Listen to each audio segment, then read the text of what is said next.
Assalamualaikum warahmatullahi wabarakatuh. Selamat siang semuanya. Perkenalkan, nama saya Mei Puspita, NPM 2018 01535 dari kelompok 5. Pada hari ini saya dan teman-teman saya akan mempresentasikan hasil kerja kami, yaitu mengenai keadilan dan diversitas pegawai. Yang pertama, di sini saya akan membahas mengenai pengertian keadilan sendiri dan pengertian keadilan menurut para ahli. Keadilan adalah pengakuan dan perlakuan yang seimbang antara hak dan kewajiban. Sedangkan pengertian menurut beberapa ahli, di sini saya membahas menurut ahli Plato, ia mengemukakan bahwa pengertian keadilan tersebut ialah di luar kemampuan manusia biasa, yang mana keadilan tersebut hanya ada dalam suatu hukum dan juga perundang-undangan yang dibuat oleh para ahli. Kemudian menurut ahli Notonegoro, ia mengemukakan bahwa keadilan ialah suatu keadaan yang dikatakan adil apabila sesuai dengan ketentuan hukum yang berlaku. Untuk pembahasan yang selanjutnya akan dibahas oleh teman saya.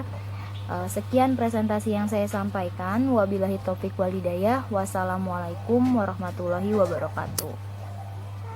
Assalamualaikum warahmatullahi wabarakatuh. Saya Audrita Syabila, NPM 2018 015 00366.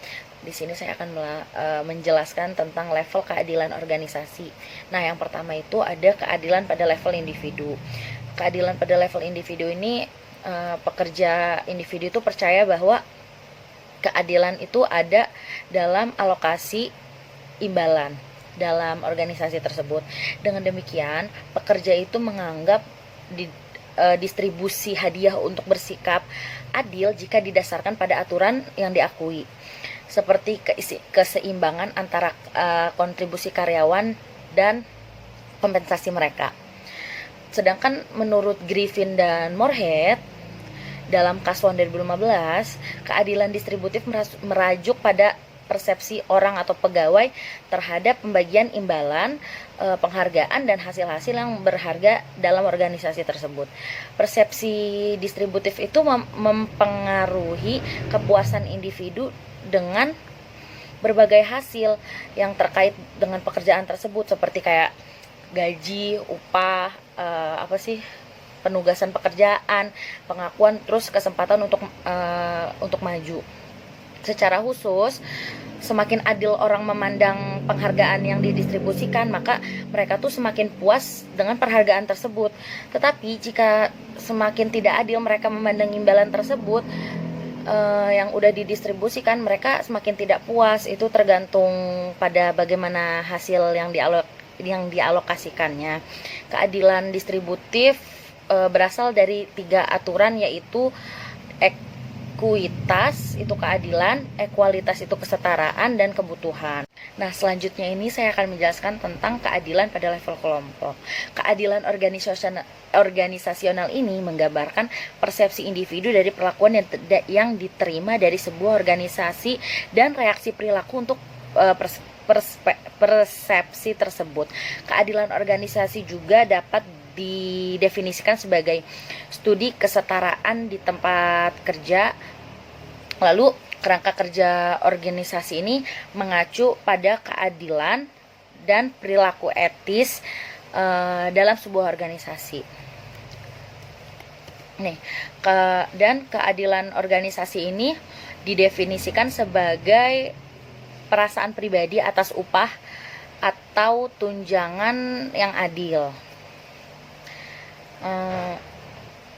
Keadilan organisasi ini menekankan kepada keputusan manajer, lalu persamaan yang dirasakan, lalu efek keadilan dalam hubungan antara individu dengan lingkungan kerjanya, serta menggambarkan persepsi individu mengenai keadilan di tempat kerja. Karyawan ini menganggap adil organisasi yang mereka jalani ini ketika mereka yakin bahwa hasil yang mereka terima itu adil dan cara diterimanya pun adil. Nah, satu elemen penting dari keadilan organisasional adalah persepsi seorang individu itu tentang keadilan. Dengan kata lain, keadilan bersifat subjektif dan terletak dalam persepsi individu. Itu menurut Sekarwangi 2014. Saya Desi Lestiawati, NPM 2018 015417. Di sini saya akan meneruskan penjelasan yang sebelumnya sudah dijelaskan oleh teman saya tentang level keadilan organisasi. Dan di sini saya akan menjelaskan tentang yang pertama dampak utama, yang kedua interaksi antar bentuk keadilan, yang ketiga keadilan versus ketidakadilan. Yang pertama dampak utama. Aspek keadilan memiliki arti yang sangat penting dalam kehidupan berorganisasi, karena dampak-dampak yang terjadi bila keadilan tidak dimiliki dalam suatu organisasi. Oleh sebab itu, keadilan yang dirasakan oleh seseorang akan menjadi dasar dari perilaku orang tersebut. Apabila mengabaikan nilai-nilai keadilan dapat menyebabkan emosi karyawan seperti rasa dendam, sakit hati, dan juga rasa amarah. Nah, yang kedua ada interaksi antar bentuk keadilan. Di sini antar bentuk keadilan itu ada 3. Yang pertama keadilan organisasional, yang kedua ada keadilan distributif, yang ketiga ada keadilan interaksional. Nah, yang ketiga yang terakhir keadilan versus ketidakadilan. Keadilan merupakan suatu hal yang harus ditetapkan dan tidak boleh dilanggar demi menyelesaikan atau menjalankan suatu hal. Nah, kalau ketidakadilan merupakan perlakuan yang tidak sama terhadap seseorang, atau bisa juga disebut tindakan seenaknya yang dilakukan oleh seseorang terhadap orang lain. Terkadang manusia tidak menyadari pentingnya arti keadilan untuk kehidupan. Maka dari itu manusia berbuat tidak adil untuk mementingkan kepentingannya sendiri. Walaupun berperilaku adil itu tidak mudah, namun kita sebagai manusia harus tetap menjalankan hakikat keadilan. Selanjutnya adalah antesidan keadilan organisasi. Keadilan organisasi menekankan kepada keputusan manajer, persamaan yang dirasakan efek keadilan dan hubungan antara individu dengan lingkungan kerjanya, serta menggambarkan persepsi individu mengenai keadilan di tempat kerja. Menjelaskan keadilan organisasi sebagai persepsi individu terhadap keadilan dalam proses pembuatan. Selanjutnya, diversitas pegawai.